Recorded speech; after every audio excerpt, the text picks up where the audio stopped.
kun ga mace ba za ku ma tsaya ku tantance matar aure ce ko budurwa ce, kana ta mun magana a ciki, wannan ba girma bane. Kar ki samu damuwa, na tabbata wannan kalmomin na za su miki amfani. Kuma ai da ganin matar aure ko budurwa ko wani bazawara shi Mr. D yana iya ganewa.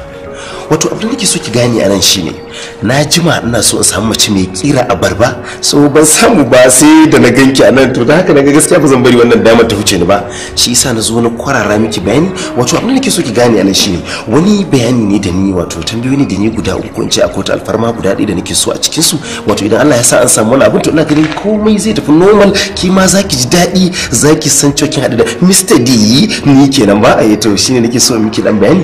To da farko dai magana ta farko da nake son ga miki shine ina so da Allah so samu ne in san menene sunan wannan tsuleliya zuƙeƙiya kikkiawar wannan yarinya.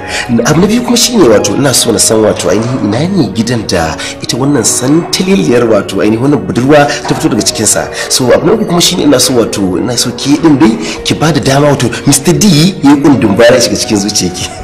Kikkiawar yarinya haka. To shine kawai guda uku kawai shikenan, in kika bada amsa kawai ma ba da ma zaki tafi kika. Sunana